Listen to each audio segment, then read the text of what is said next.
Well, no rush from Rush. So far, there are no reports of advertisers bailing on Rush Limbaugh. His boss over at Clear Channel continues to defend him. This is Democrats blast the conservative talk show host over his phony soldiers comment. My next guest is also supporting Rush, and he's a pretty powerful guy in his own right, Senate Minority Leader Mitch McConnell. Senator, they still whack him. Any body blows?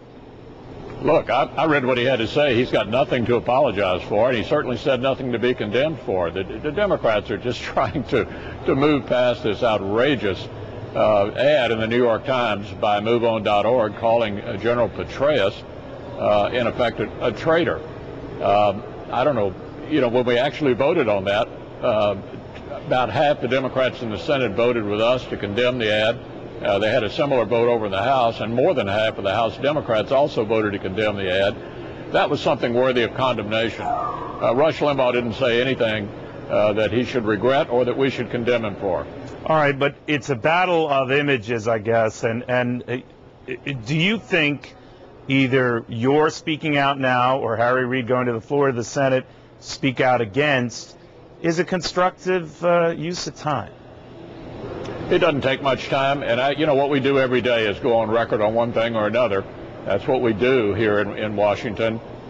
We have had, it seems to me, excessive numbers of Iraq votes. As of last week, it was about 55 in the House and Senate this year. I think most of the American people think all we do is have Iraq votes and investigations, which is probably why this new Congress is now down to an 18% approval rating, which ought to be in the Guinness Book of Records for the quickest squandering of a new mandate given just last fall in a mere 9 months down to 18% is really quite stunning. And I think the reason for it. Do you think then, Senator, that is what could hurt Democrats at the polls in November, that people extrapolate from that?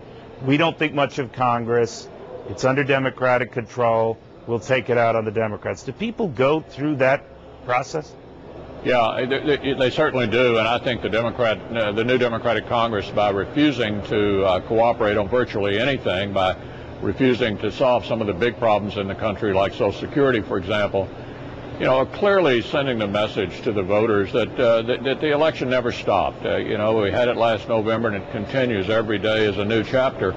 I really think the American people would like for us to, turn off last year's election and accomplish some important things for the country. They don't see this Congress having done anything, and this very week that you and I are talking, Neil, is illustrative of the problem. We're in the first week of the new fiscal year, not having passed one single spending bill on time by September 30th. Not one on the president's desk yet.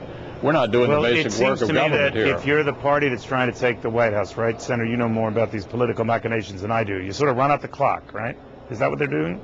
Well, I think it's a mistake. I mean, they are assuming next year's election is going to be about the current president or the current situation in Iraq. I think next year's election is going to be about the future, not the past. President Bush is not going to be on the ballot. We're going to have dramatically fewer troops in Iraq and on their way to a different place in Iraq. Next year is going to be about the next 4 years.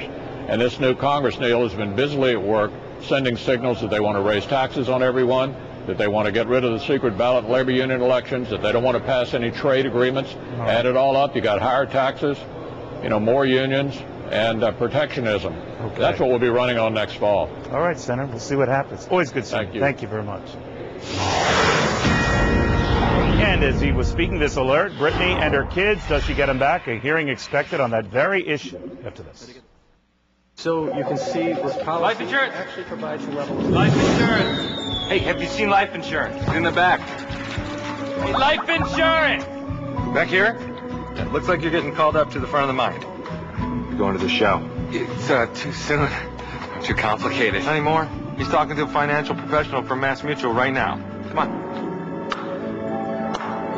I'm going to the front of the mind. Move life insurance to the front of your mind. Mass Mutual will help you get there. This is one way to find out what your home is worth. Or simply go to housevalues.com. Find out what your home is worth free at housevalues.com. For your free home value report, go to housevalues.com. Can an odor-free cream stand up to your back pain? You bet if it's Asper Cream. Asper Cream is clinically